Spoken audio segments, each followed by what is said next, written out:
Nós queremos convidar você que está aí do outro lado da tela. Vamos começar a nossa live agora. Uma live nessa noite muito especial. Nós vamos falar um pouco sobre depressão, sobre ansiedade. Teremos um convidado muito especial hoje aqui. Então vai chegando, vai compartilhando essa live. E nós vamos nessa noite adorar ao Senhor, exaltar o nome dEle. E vamos compartilhar dicas, orientações sobre depressão, sobre ansiedade. Então você que está iniciando aí, que está entrando nessa live, vai compartilhando com outras pessoas. E nós vamos iniciar adorando ao Senhor, louvando o nome dEle. E você junto comigo vai adorar.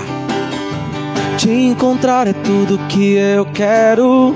Te encontrar é tudo que eu quero. Te encontrar é tudo que eu quero, Senhor. Te encontrar é tudo que eu quero. Te encontrar é tudo que eu quero. Te encontrar é tudo que eu quero, Senhor. Poder subir em teu colo, poder subir em teu colo, poder subir em teu colo de amor.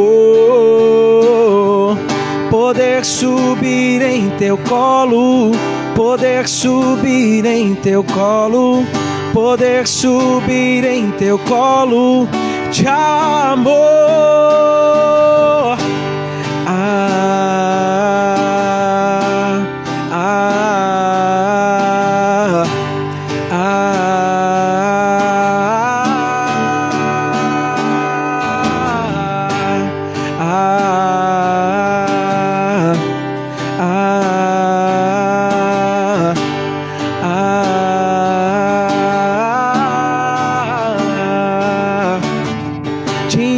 É tudo que eu quero. Te encontrar é tudo que eu quero. Te encontrar é tudo que eu quero, Senhor. Te encontrar é tudo que eu quero. Te encontrar é tudo que eu quero. Te encontrar é tudo que eu quero, Senhor. Poder subir em teu colo, poder subir em teu colo, poder subir em teu colo de amor. Poder subir em teu colo, poder subir em teu colo, poder subir em teu colo de amor.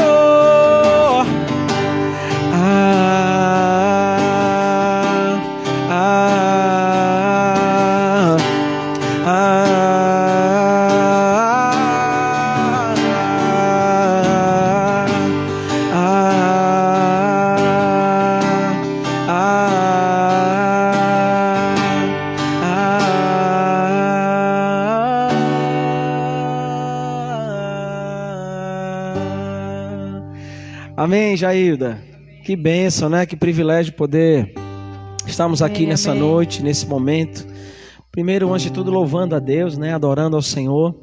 E segundo, poder compartilhar coisas tão importantes nesse momento, que nós vamos falar sobre depressão, sobre ansiedade, na verdade.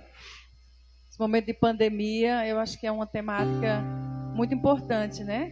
Por causa do isolamento social. E aí, muita gente dentro de casa e às vezes começam também as crises, né? Então, é uma temática extremamente importante, principalmente agora, nesses momentos que nós estamos vivendo. Verdade. Eu queria começar então orando, né, Jailda? Vamos orar. Vamos orar. Aleluia. Vamos orar, pedir a bênção do Senhor, não é? Para esse momento.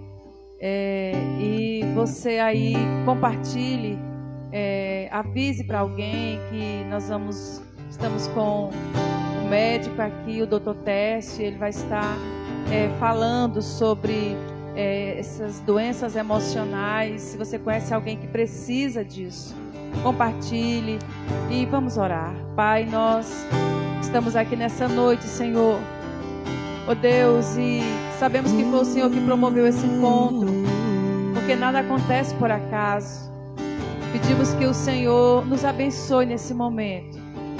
Abençoe, Deus, a vida do doutor que vai estar, ó Deus, trazendo, ó Pai, falando sobre essas doenças emocionais que têm atingido, ó Deus, a humanidade. Que o Senhor esteja, ó Deus, usando a vida dele para alcançar, ó Deus, aquele coração que está triste, depressivo, que está com sintomas, ó Deus, de ansiedade e outra doença emocional. Que o Teu Espírito Santo vá alcançando agora no nome de Jesus. Que o Senhor nos abençoe nessa noite. E que, ó Deus, essa live seja uma bênção para todos aqueles que estão nos ouvindo agora e para nós que estaremos aqui também. No nome de Jesus nós oramos. Amém. Vamos louvar.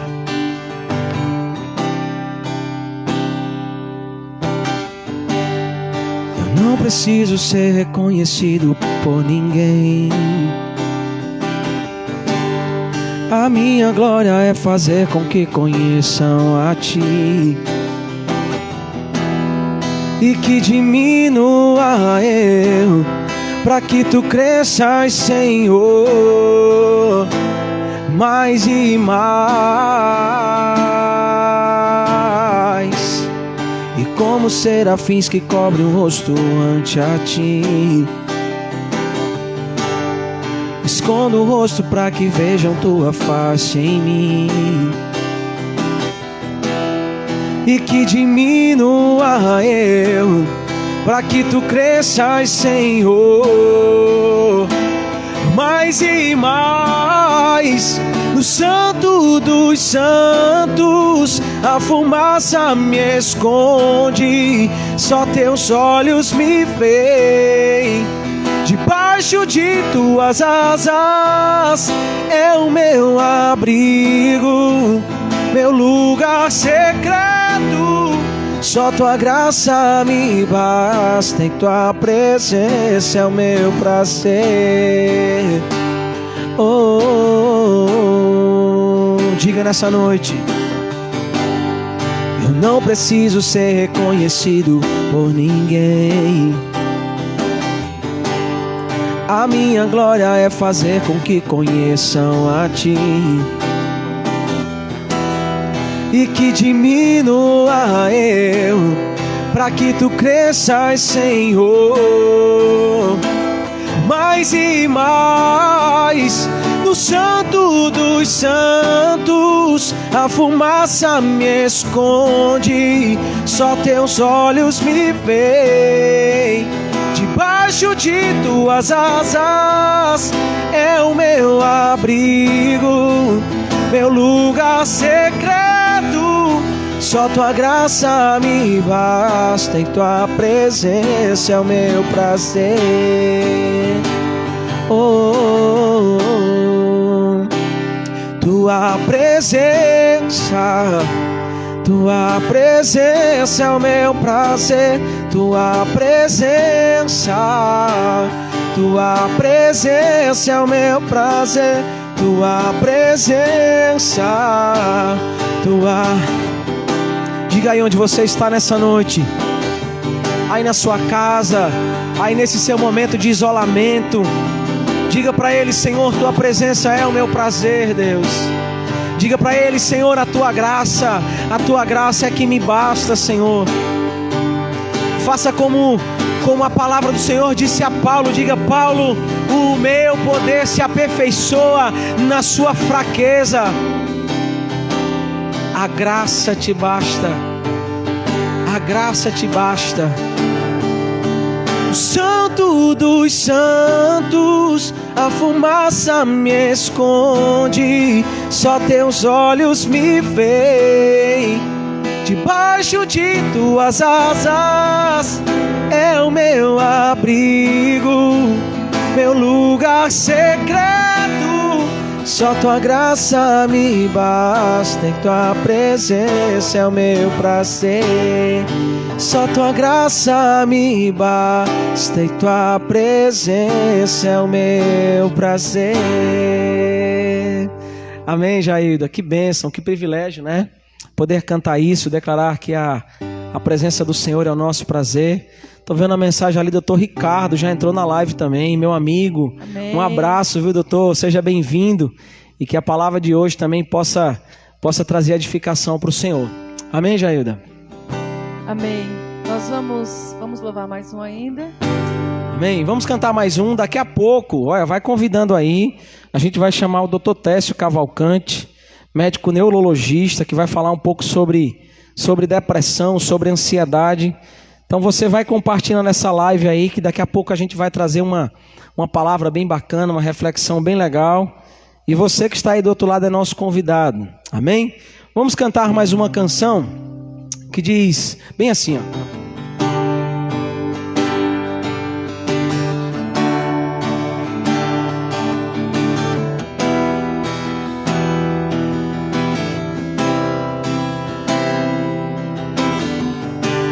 Pai, eu sei, tua presença acrescenta paz, não há espaço para confusão. Deixa o Senhor trazer paz na sua vida nessa noite. Pai, então, pra que me preocupar com a aflição e com as dores do meu coração? Se tua presença só traz alegria, tua alegria é a minha força, tua alegria é a minha força, tua alegria é a minha força, tua presença só traz alegria, tua alegria é a minha força, tua alegria é a minha força, tua alegria é a minha força. Pai, eu sei, tua presença acrescenta paz, não há espaço para confusão. O Senhor traz paz para o seu coração. Pai, então, pra que me preocupar com a aflição e com as dores do meu coração? Se tua presença só traz alegria, tua alegria é a minha força, tua alegria é a minha força, tua alegria é a minha força. Se tua presença só traz alegria, tua alegria é a minha força, tua alegria é a minha força, tua alegria é a minha força. Se tua presença só traz alegria, tua alegria é a minha força, tua alegria é a minha força, tua alegria é a minha força. Amém, Jailda? Amém. Vamos chamar Amém, o nosso amém. convidado? Doutor, vamos chegar, doutor? Senta aqui conosco. Amém, irmãos? Vamos apresentar, né? Vamos. Doutor Técio, seja muito bem-vindo. Seja bem-vindo, viu? Irmãos, amigos, todo mundo que está nos ouvindo hoje, esse é o nosso amigo Dr. Técio Cavalcante, médico neurologista, né, diretor da Neuroclínica também, médico professor da UPE, né, em neurologia, especialista em encefalograma, eletroencefalograma, né, e epilepsia também. Vai me corrigindo se eu falar esse nome estranho aí, viu, doutor? Tudo certinho? Toca só embaixo, que eu acho que o microfone está desligado. Acendeu agora? Acho que foi. Agora, se eu falar alguma coisa errada aí, só me corrige, né? E também médico casado com a doutora Samara Godoy, médica dermatologista também, amiga nossa também, inclusive tive o privilégio de poder vê-los essa semana numa live especial, sabe, Jair? Eles falaram muito sobre casamento, sobre relacionamento conjugal. Ele e a sua esposa, doutor Breno também, para quem eu mando um grande abraço, um amigão também, sua esposa, né, a Amanda, né? E que privilégio, doutor Técio, poder estar com o senhor aqui hoje, compartilhar um pouco da sua experiência clínica, né? E não só clínica, mas também como pessoa que também está passando por esse período de pandemia e, sem dúvida, tem encontrado suas dificuldades também no dia a dia, na sua casa, no meio da sua família. E antes de começarmos, de fato, a entrarmos no assunto de depressão, eu queria que o senhor mandasse um alô para todo mundo que está assistindo aí nessa live, né? Vamos lá. Pessoal, prazer demais estar com vocês aqui hoje. Com a Jailda, com o Danilo, com o Jorge que está aqui na técnica. Pessoal da Igreja Batista Missionária, aqui da congregação de IPSEP. É um grande prazer estar com vocês hoje aqui. E, assim, além de tudo, a gente consegue encontrar meios de continuar vivendo, sobrevivendo e buscando viver bem, né? Qualidade de vida. Então, mando um abraço para vocês, que hoje possa ser um momento de a gente se encontrar, de a gente conversar, de a gente tirar dúvidas, e estou à disposição de vocês. De todas as coisas que você leu a meu respeito, você falou a meu respeito, Danilo, a que mais me vai descer é ser esposa da doutora Samara Godoy. Que coisa boa. Só, né? Hoje, dia dos namorados, doutor, então acho que cabe até aquela declaração, né? Para ela, meu carinho, meu amor, minha admiração, é minha parceira. Somos casados há quase 2 anos, mas temos uma história de 14 anos. Então, nós temos essa vivência de casal e, apesar do pouco tempo casados, mas tivemos a oportunidade de crescer muito juntos. Então, meu amor, um beijo para você e um beijo para todos os casais. Coisa boa, coisa boa. Então deixa eu pegar carona no doutor também, né? Deixa eu pegar carona, mandar um abraço para minha esposa também, aquele beijo especial para minha esposa. Nós, assim como o doutor, temos uma história já bem longa, a gente já está 16 anos juntos já, né? 13 anos só de casados, e costumo dizer para ela o seguinte, que cada vez melhora. Tem gente que com o passar do tempo diz que as coisas fazem piorar, né? No caso da gente, doutor, só melhora. Então e sem dúvida, só melhora parte disso por conta dela também. Então queria mandar um abraço para minha esposa linda, a mulher mais bonita desse planeta, doutor, sem dúvida. Então, meu amor, um abraço. Jailda vai ficar só na saudade, né, Jailda? Deus vai mandar, irmão, Deus vai mandar. Você quer falar alguma coisa logo, Jailda? Não, só dizer que é um prazer, viu, doutor, que o senhor esteja aqui conosco. Obrigada por ter aceito o convite, viu? E certamente vocês serão muito edificados aí com a palestra dessa noite. E só antes de começar as perguntas para o doutor, esse bate-papo, né, irmãos, é algo bem informal. Eu quero deixar o espaço para vocês aí que quiserem fazer alguma pergunta, tiverem alguma solicitação, algum posicionamento, vai colocando aí na tela. O irmão Jorge está aqui na retaguarda aqui, aí ele vai passando as perguntas para a gente, né? E a gente iniciou falando, na verdade, sobre relacionamento, afinal hoje é dia dos namorados. Depois, mais para frente, eu quero até que o senhor me diga um pouco se esse relacionamento, se essa depressão, se o relacionamento auxilia também, digamos que no combate ou no tratamento da depressão. Mas antes disso, doutor Técio, nós que somos evangélicos, existe um certo mito entre nós de dizer que depressão e ansiedade é coisa simplesmente de demônio. É coisa que vem somente do inimigo, de Satanás e tal. Mas o senhor que é médico, eu queria que o senhor explicasse um pouco sobre essa questão da fisiologia mesmo do corpo humano e como essa depressão pode ser desencadeada. São visões e interpretações do mesmo fenômeno através de prismas diferentes. Eu trouxe hoje para vocês um pouco do prisma científico, né? Para a gente poder entender um pouco melhor das questões relacionadas à neurociência, do que fala a neurociência a respeito da ansiedade, da depressão, e como a gente entende esse momento que a gente vive atualmente e de que forma podemos auxiliar as pessoas, né?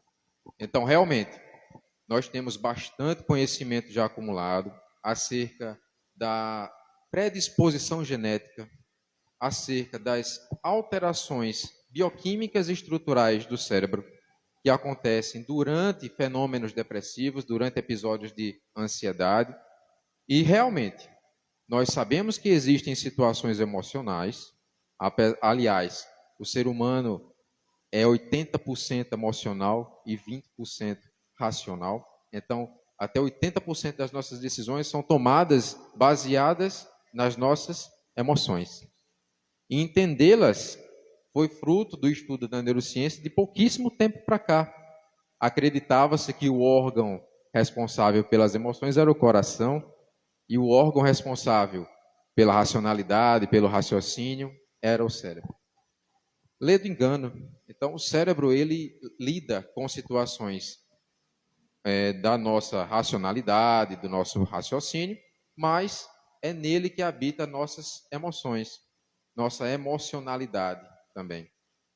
E é só de pouco tempo para cá, do ponto de vista da evolução das espécies, que a gente teve consciência das nossas emoções.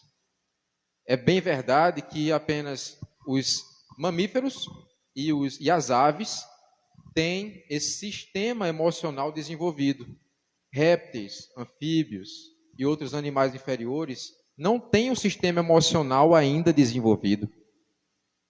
E é interessante, eu achei interessante essa informação, porque eu estava, em um certo momento, fazendo uma caminhada bem cedinho aqui, lá por dentro do IPSEP, já indo para a banda das Pitombas ali, eu encontrei 2 casais. 2 casais formados por um cavalo e uma garça.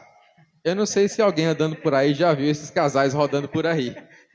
Mas eu vi, por várias vezes, de manhã cedinho, um cavalo e uma garça andando um do lado do outro, se olhando, interagindo. E eu achei aquilo muito interessante, uma ave e um mamífero. Então, gente, existe, sim, do ponto de vista evolutivo, essa questão da emoção. E para vocês terem uma ideia relacionada a dados, por exemplo, o que é que difere uma pessoa que tem um sucesso profissional da pessoa que não consegue ter sucesso profissional? Para ingressar em uma determinada profissão, em um determinado cargo, para ingressar é muito importante o currículo. São as especializações, os cursos que você fez, o seu currículo conta muito. Mas depois que você entra, lá todo mundo é igual. Então, o que é que diferencia esse profissional lá dentro, de quando consegue já aquele cargo que ele almejava? O que é que diferencia a pessoa que tem um potencial de excelência da pessoa que tem só o potencial mediano? É a inteligência emocional. Então, 80% a 90% das coisas que definem um profissional de sucesso é a inteligência emocional. Então, veja como é importante a gente estudar isso e entender como isso funciona. E na depressão, sobretudo. A depressão traz para a gente consequências muito negativas. Inclusive, existem alterações na estrutura, no formato e no tamanho do cérebro de pessoas deprimidas. Pessoas que têm depressão costumam ter uma morte neuronal mais acelerada.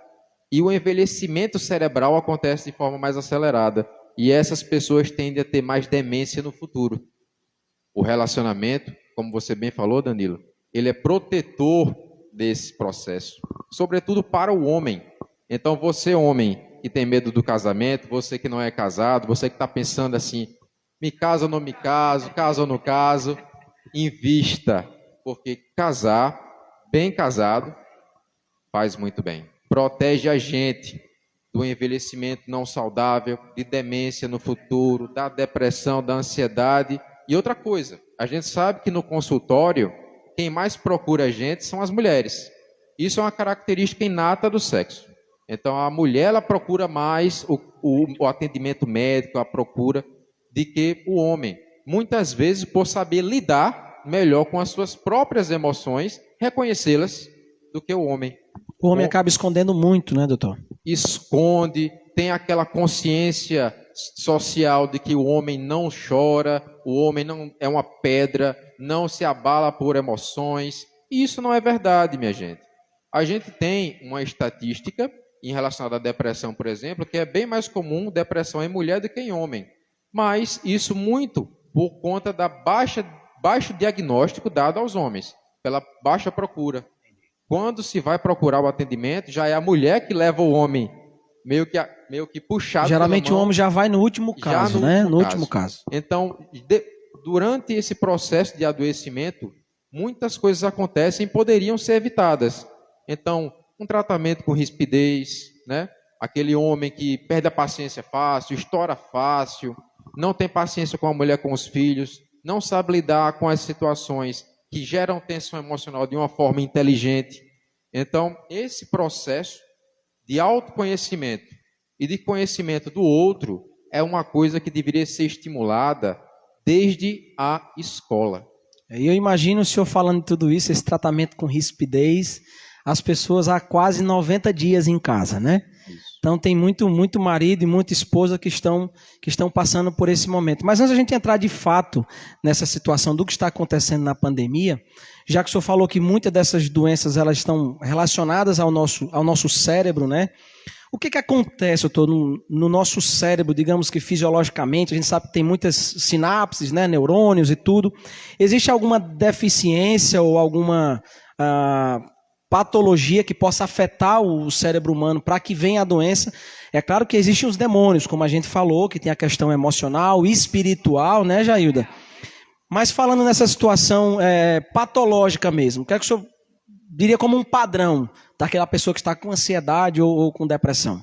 Muito bem. Então, logicamente, existem fatores genéticos em que a modulação de certas sinapses neuronais acontece de forma errada. Ou a produção de alguns neurotransmissores que são importantes para a sensação de bem-estar, de prazer, eles estão acontecendo de forma deficitária, ou esses neurotransmissores estão sendo degradados de forma mais acelerada. Resumindo, a função dessas vias está acontecendo de forma disfuncional. O que é que acontece? Nós temos no cérebro vias que são moduladas por neurotransmissores. O que é isso? Um neurônio, ele faz comunicação com outro neurônio através de uma substância. Ele estimula o neurônio seguinte a funcionar através de uma substância. O nome dessa substância é neurotransmissor. Os neurotransmissores mais relacionados com em sua deficiência com a depressão são noradrenalina, serotonina, dopamina. Essas são as mais importantes. Então, quando a gente tem baixa de noradrenalina, geralmente é aquele paciente que desempenha aquele sintoma de falta de energia, embotamento, isolamento social. Aqueles que têm uma baixa de serotonina, por exemplo, são aqueles pacientes que ficam mais irritadiços, perdem a paciência fácil. E a dopamina, aquela falta de prazer em tudo. Aquela pessoa que não sente mais prazer de fazer as coisas que gostava de fazer. Geralmente não acontece uma deficiência unicamente em um desses neurotransmissores. Acontece em todos, em graus variados, certo? E o tratamento vai depender muito de como a gente vai interpretar esses achados na clínica e hoje em dia até em estudos de metabolismo cerebral e genéticos também. Então, o futuro do tratamento, a gente vai chegar lá, mas será individualizar o tratamento especificamente para aquele paciente que sofre aquele tipo de problema com aquele neurotransmissor específico. O sintoma mais aparente, no caso. Exato. Né? Faz-se um teste genético ou um teste de bioquímica cerebral, vê qual é o neurotransmissor que está com mais dificuldade e aí você manipula, digamos assim, de uma forma de engenharia genética, um medicamento que seja especial para aquele paciente. Mas a gente vai chegar lá. Perfeito. De toda forma, a gente sabe que existe sim alterações bioquímicas no cérebro que tendem a deixar aquele cérebro de uma forma doente, de uma forma deprimida, de uma forma ansiosa. Então, para esse achado, a gente tem a ideia de que é um órgão doente. O cérebro se transforma num órgão doente. E para tratar patologias orgânicas, físicas, a gente precisa de tratar de forma física.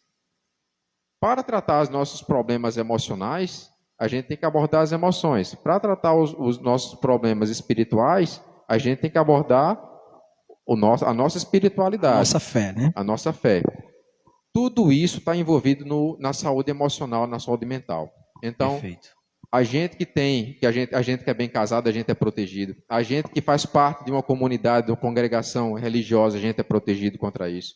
A gente que tem um envolvimento com a sociedade, a gente se sente útil fazendo alguma coisa, engajado em algum projeto, a gente é protegido contra isso. A gente que tem a oportunidade de conhecer os fatores que nos dão prazer e estimular isso no nosso cotidiano, no nosso dia a dia, protege. Então, a gente se conhecer, a gente conhecer nossas vocações, Danilo com sua voz maravilhosa, com sua habilidade de ser instrumentista. Então, é a pessoa que se encontra no lugar, no tempo, fazendo aquilo que ela gosta. Quando tudo isso se encaixa, a pessoa tem alegria. O que é a alegria? É você expressar a sua máxima potencialidade naquele momento. Então, tem até um vídeo interessante no YouTube que o professor Clóvis de Barros Filho fala. O que é alegria? Alegria é Ele fala goiabeira. É uma goiabeira dando uma goiaba gigante num solo fértil. Então, se você planta uma goiabeira no Polo Norte, ela não vai dar goiaba. Provavelmente não. Ou se for dar goiabas, vai ser aquelas goiabas bem muito pequenas, com defeitos. Então, essa goiaba, ela não vai estar no seu ambiente de máxima potencialidade. Exatamente. Então, Danilo está aqui tocando um instrumento, está cantando, está interagindo com você, está falando, é um cara de comunicação. Então, ele está aqui sendo feliz. Ele se conhece, sabe quais são suas potencialidades e investe nisso.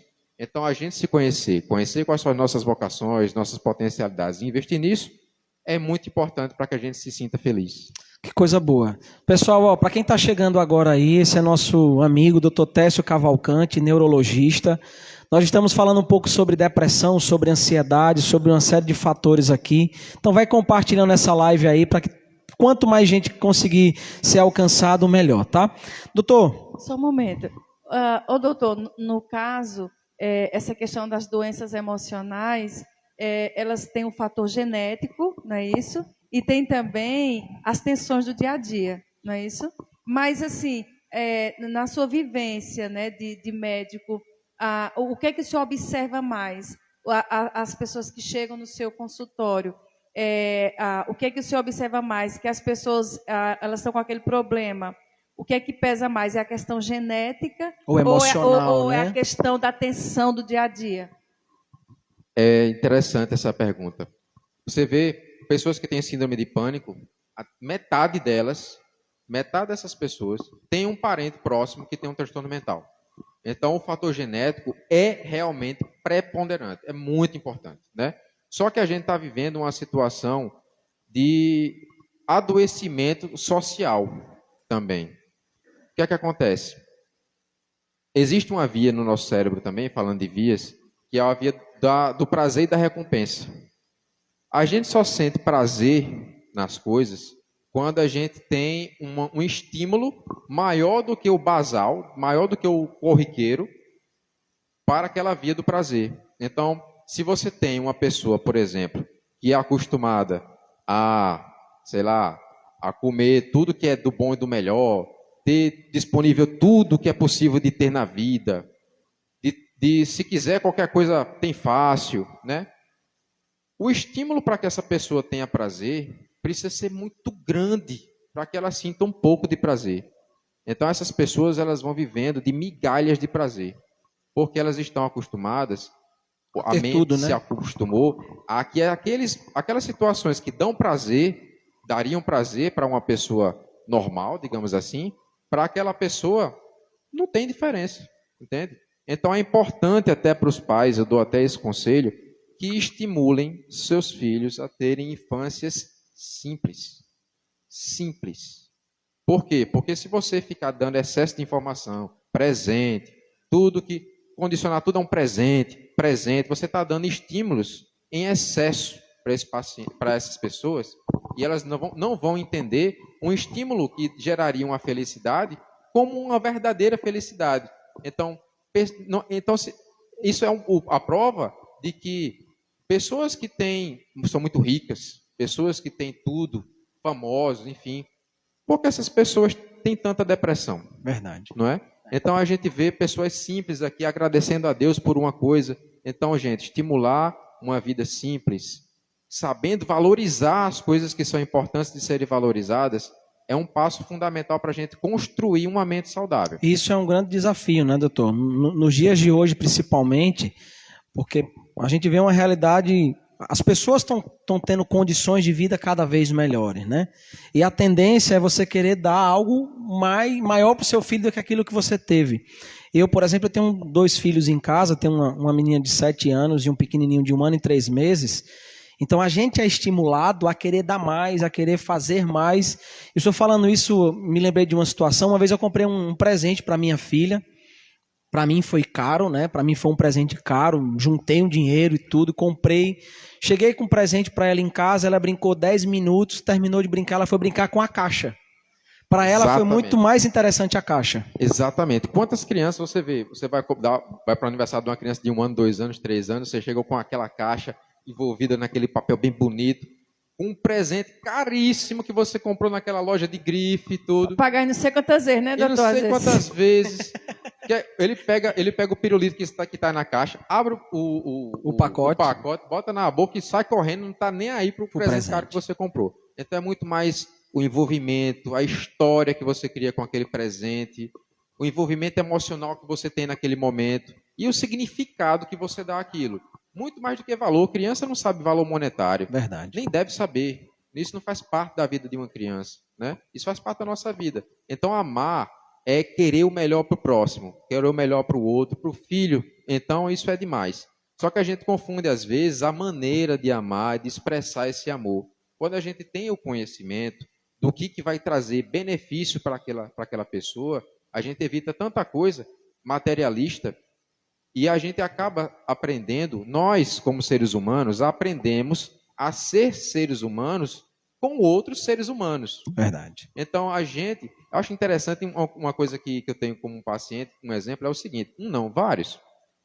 Paciente daqui de Serra Talhada, do interior, chega para mim, a mãe, esse menino não está rendendo bem na escola, esse menino não é obediente, esse menino só vive dentro de casa, só vive dentro do quarto, na televisão, hiperativo, no celular. Aí vai ver como é que é a rotina dele. Permissiva demais, né? Tá lá com o celular 24 horas por dia. Não está dando trabalho, tá bom, né? Mas a gente tem que amar, precisa de investimento de tempo e esforço. Amar demanda esforço.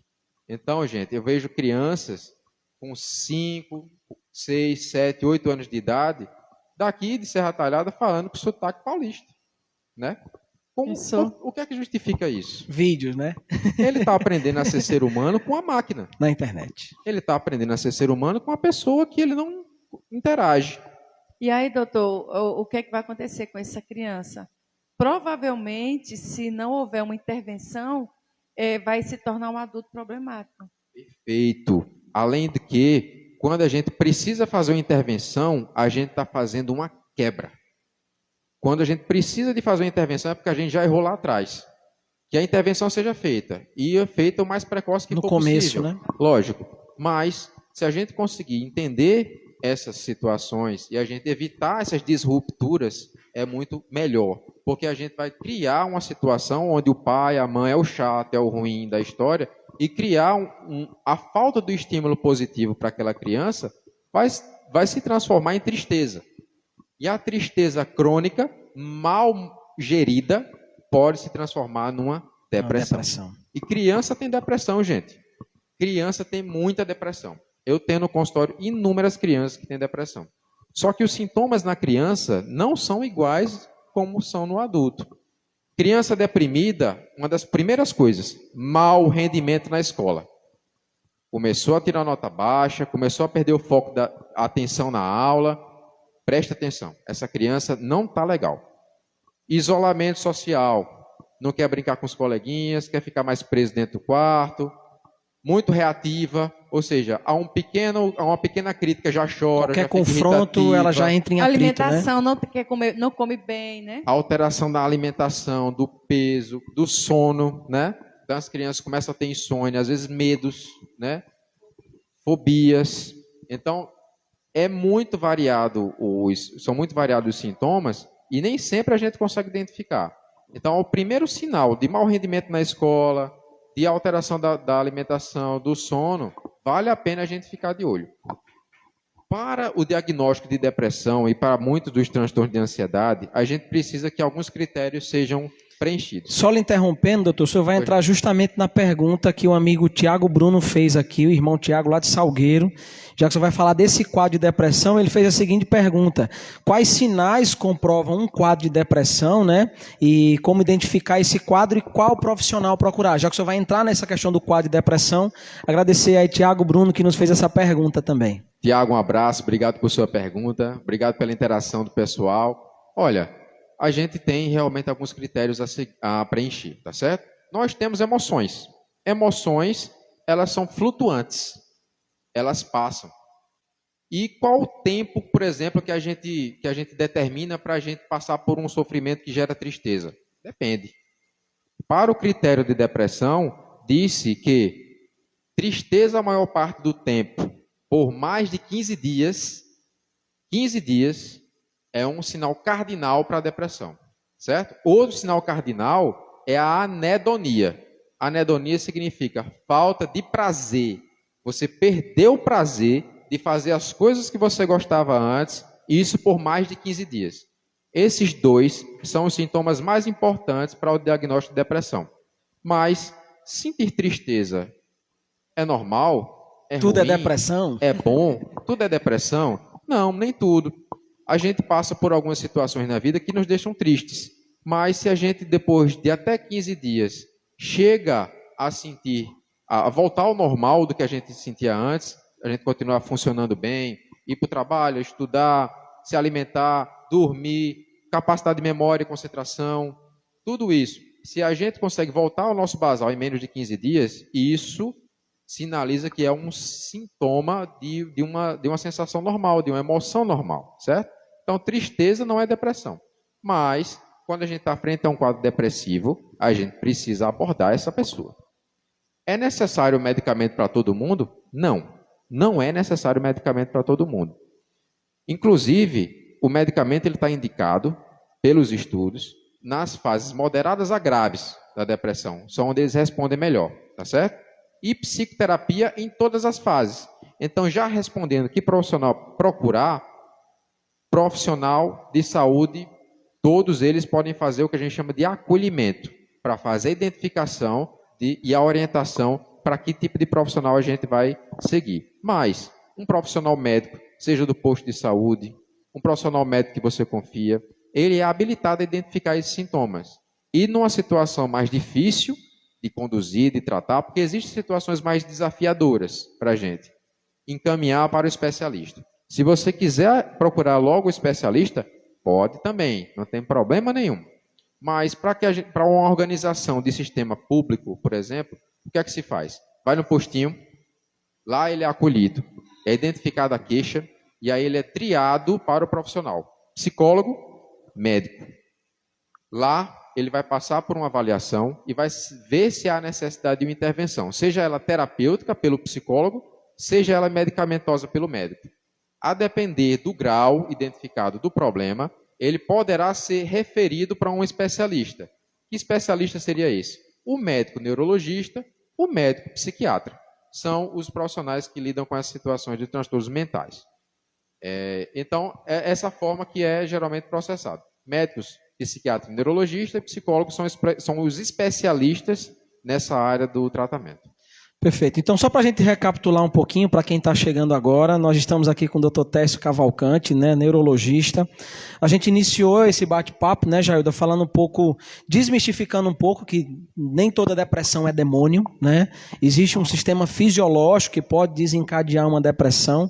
Para nós que servimos a Deus, que temos uma religião, que temos uma fé, o senhor mesmo falou que a comunidade, a igreja, a fé, ela pode nos ajudar a proteger, né? E eu queria já iniciar nessa fase dessa proteção, enquanto as pessoas vão colocando as perguntas aí. Dicas que o senhor possa nos dar para esse cuidado, de repente, para o paciente não chegar, a pessoa não chegar a estar em depressão, né? E principalmente, eu estou levando em consideração esse período agora de pandemia. A gente tem muita gente em casa, com o marido, com a esposa ali, convivendo de forma mais intensa, os filhos que estão sem aula, e aí muitas vezes os pais precisam se desdobrar. E aumenta também, né, o trabalho, principalmente da mãe, né? Que está em casa. Muito. E aí, justamente nessa situação de filhos que não podem mais encontrar os seus pais, porque os pais estão longe, os avós que estão longe, que não podem abraçar, nós que somos brasileiros, né, Jair, temos essa cultura do abraço, de ser caloroso.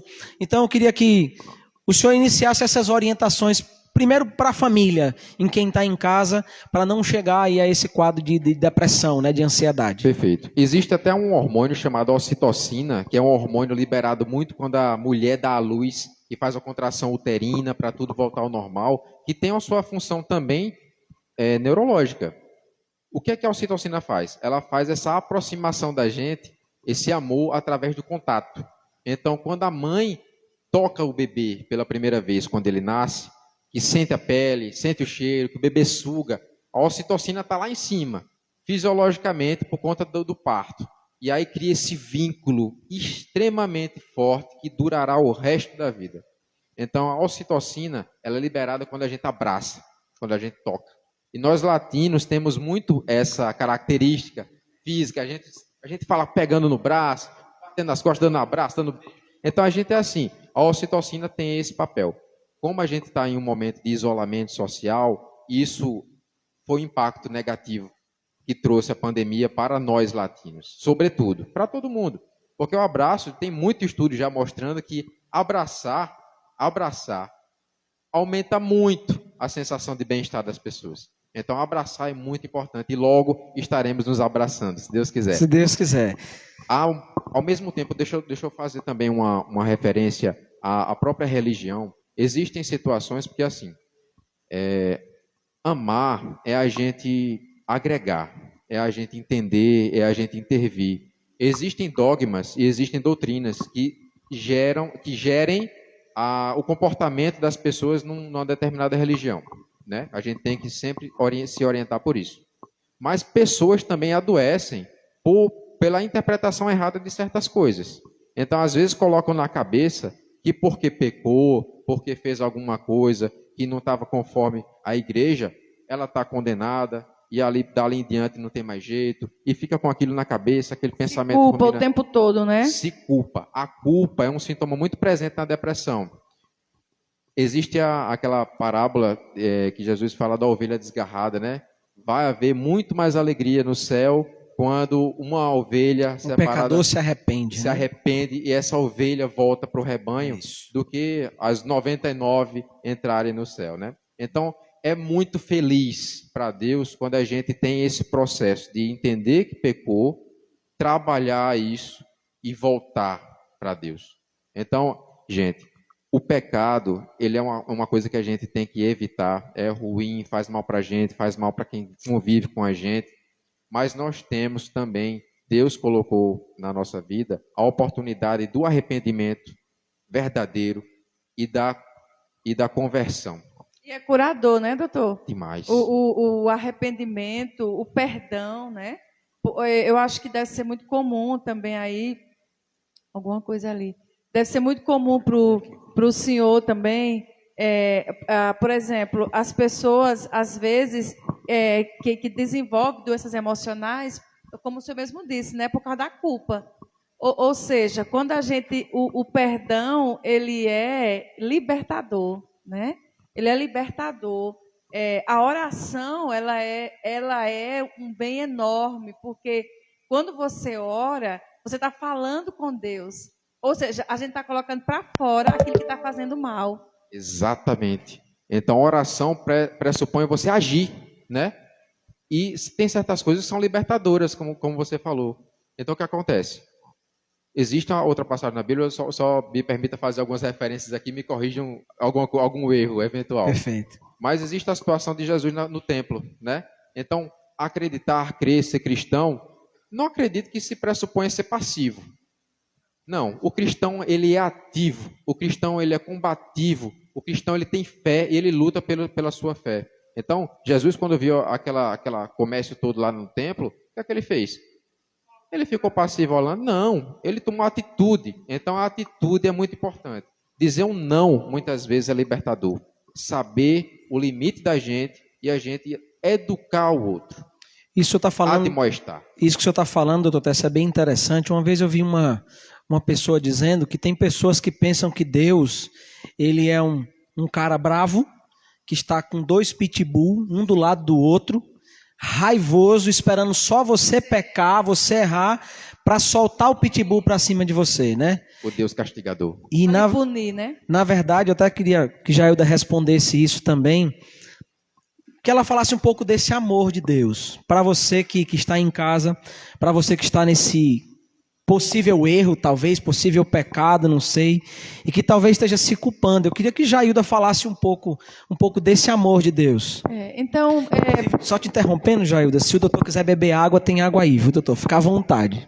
Obrigado. Então, para você aí que, de repente, desenvolveu um quadro depressivo, ou um quadro de ansiedade, ou de um transtorno, seja ele qual for, porque você, de repente, fez algo que tirou a tua paz e que tem consumido você, e você chegou ao estágio de estar tomando remédio, de estar buscando ajuda, de não conseguir dormir à noite. Então, assim, o perdão é uma coisa extremamente importante. Se perdoe, porque Deus nos perdoou, né? O amor de Deus, ele traz isso. O amor de Deus, ele traz o perdão. O próprio Cristo, quando ele foi para a cruz, né? Ele foi por amor a mim e por amor a você. Ele foi por amor a nós. Então, amar é uma decisão. Amar é uma decisão, não é? Então, a Bíblia diz que Deus é amor. Ele é amor. Então, o que você precisa fazer, seja qual for o problema, ou se perdoar, ou liberar perdão, ou se arrepender, porque o arrependimento passa pela mudança, doutor. Não é? O arrependimento, ele traz mudança, porque se você diz que se arrependeu, mas você continua fazendo a mesma coisa, isso não foi arrependimento. Porque, até a palavra, doutor, me permita, a palavra arrependimento, a palavra grega para arrependimento é metanoia. E metanoia é mudança de mente, né? Mudança de mente. Ou seja, é como se você fosse, de repente, por um caminho aqui, e de repente você vê que aquele caminho vai te levar para um local que não é bom, e você se arrepende, dá meia volta e vai para o caminho certo. Isso é arrependimento, né? Então, se perdoe, libere perdão, coloca a culpa, deixa de estar se culpando porque está fazendo mal para você. Procure ajuda, se já tem ajuda médica, procure ajuda espiritual, não é? Porque às vezes, doutor, precisa unir essas duas coisas, né? Uma, a ciência trabalhando ao lado da fé. Com certeza, são complementares. Uma coisa não exclui a outra. O caminho se faz caminhando. Então, é inevitável que em determinado momento a gente se depare com situações de desafio, de dúvida, até mesmo do pecado. Então, saber voltar para o caminho certo é que é fundamental. Realmente não existe arrependimento sem mudança se você continua errando. Isso não existe. Então, isso é uma coisa que deve ser trabalhada e que a igreja ensina muito isso, não é? Então, é muito importante que a gente tenha essa consciência dos nossos erros, nossos sentimentos e como geri-los. Porque o desafio é como a gente vai gerir melhor esses sentimentos que a gente vai ter. Você tem uma ideia? Se eu falo assim, por exemplo, Jailda e Danilo, estou sentindo taquicardia, o coração está acelerado, estou suando frio, estou tendo arrepios, estou suando frio, estou aqui meio que com um brulho no estômago, meio com a vontade de ir no banheiro. Isso é uma emoção boa ou é uma emoção ruim? O que é que vocês acham? Aparentemente ruim, né? Aparentemente ruim. Aparentemente ruim. Mas, se eu estou sentindo isso porque eu estou prestes a encontrar o meu amor, ou ser pai, vai nascer ou ser mãe. Então, o sentimento, ele é uma coisa que vem depois da emoção. Entendi. Então, as emoções são respostas, e isso são respostas que o organismo da gente tem a determinados estímulos. O que a gente vai fazer desses sentimentos, dessas emoções, são os sentimentos. Então, você pode fazer uma referência a esses sentimentos como uma valência positiva ou transformar esse sentimento como uma valência negativa. Isso é da adaptação e da evolução. Isso é da nossa espécie e de outras várias espécies. Então, existe uma situação de mal adaptação quando a gente passa por alguma situação. Tem gente que cai, levanta e cresce. Tem gente que cai, rola, cai no abismo e não levanta mais.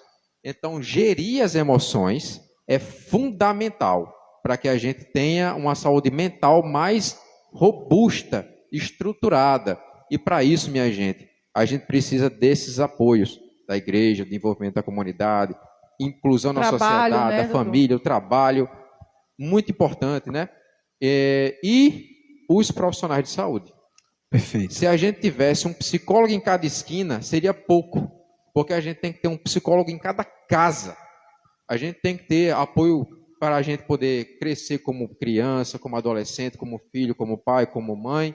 E a gente está enfrentando desafios de estar passando por esse momento de isolamento estressante que é, pessoas passando por dificuldades financeiras, preocupação de mães com filhos que moram distantes, com a própria saúde, a gente bombardeado por informações Desemprego, negativas, né? o desemprego, o medo até do desemprego, você está até empregado, mas você pensa que vai ser o próximo. Aquele Medo do momento futuro, é você. né, Medo do doutor? futuro, preocupação excessiva com situações caóticas, que não se apresentam de forma clara, mas que a gente fica antecipando o sofrimento, fica se ocupando anteriormente ao problema, ou seja, fica se pré-ocupando, né? Então a preocupação é justamente a gente sofrer sem ter o sofrimento no momento. De fato ter acontecido. E Né? a gente precisa se encontrar no momento. Perfeito. Para isso, a gente precisa praticar o mindset, o mindfulness, que é a mentalização, para a gente voltar ao presente e a gente conseguir entender o que a gente está passando como ser humano, os nossos sintomas, entendê-los e criar uma situação de identificá-los quando eles acontecem. A gente se distanciar um pouco de nós mesmos. Por exemplo, eu sei que eu fico meio nervoso quando eu vou começar a dar uma palestra. Aí meu coração começa a bater acelerado, fico suando frio e tal. Mas, pronto, lá vai minha ansiedade de novo. Daqui a pouco ela passa. Só o fato de você entender que você passa por essa Que situação. é momentâneo, né? Dá nome aos bois. Você consegue gerir melhor isso. Então, o profissional da psicologia te ajuda demais nesse sentido. Doutor, e é interessante que a gente começa a falar sobre esses assuntos, as horas passam muito rápido, é muito rápido. Então, só para a gente finalizar, tem até uma outra pergunta que mandaram aqui também, para a gente fechar esse pensamento que a gente teve agora. Não existe nada que nós possamos fazer que aumente o amor de Deus. Deus, ele já nos ama independente de qualquer coisa. Então, a mensagem que fica para você hoje, independente do seu erro, do seu pecado, da situação que você está hoje, se você se arrepender, se você confessar, se você entregar, depositar tudo isso aos pés do Senhor, Ele vai continuar te amando e vai continuar cuidando de cada um de nós. A pergunta que chegou para a gente, está já encerrando nosso tempo também, até uma orientação, essa é bacana, viu? O marido mandou essa pergunta aqui, dizendo, doutor, o que é que eu posso fazer para ajudar a minha esposa que está com depressão? Uma pessoa está dentro de casa, convivendo com sua esposa e está depressiva. Qual é a orientação que o senhor tem para esse marido? Está dentro de casa agora, 3 meses já dentro de casa. Meu amigo, eu fico pensando na dificuldade. Porque se tem uma situação, por exemplo, de qualquer pessoa da família estar passando por uma depressão, é difícil. É muito difícil. Mas eu fico imaginando uma mulher, mãe de família, passando por isso. A família, ela se desestrutura automaticamente. Porque, queira ou não queira, se você tem um marido deprimido, a mulher ela gere tanta coisa que ela consegue suprir boa parte das coisas. E se essa peça fundamental para a engrenagem familiar passa por algum problema, então a engrenagem ela simplesmente para. Então, a dificuldade que eu fico imaginando que essa pessoa está passando é gigante, enorme. Depressão, gente, tem tratamento. Então, a primeira coisa é buscar tratamento, ajuda do profissional psicólogo, a ajuda do profissional médico, tá certo, gente? Procura urgente. Apesar da dificuldade de a gente ter acesso, às vezes, fisicamente, existem até consultas online. O fato de a gente conversar, desabafar, a gente trocar uma ideia, já passar uma orientação, mostrar esperança, envolver aquela família numa rotina que seja menos doentia e mais produtiva, já dá uma mudança, uma perspectiva diferente para o encaminhamento daquela situação. Perfeito. Então, assim, é dar o apoio emocional. Nunca dizer que é besteira, nunca dizer que é frescura, coisa que as pessoas dizem muito, sobretudo homens para as mulheres, certo? Então, dizer que é frescura, que é besteira, que isso não é nada, que isso vai passar, isso é a pior situação. Demonstrar essa preocupação, o carinho, o afeto, é muito importante. Dizer que está de lado, pegar na mão, estar junto, compartilhar as dificuldades, não deixar sobrecarregar as coisas sobre ela. Então, você tomar um pouco essa liderança e dar as tarefas às pessoas que podem te ajudar, os filhos, a você mesmo. E aí você tem que estruturar uma rotina, incluí-la em situações que dão prazer. Doutor, deixa eu te interromper um pouquinho. Vamos fazer o seguinte, a gente está acabando essa live, a gente vai entrar em uma outra, tá? E a gente já termina de responder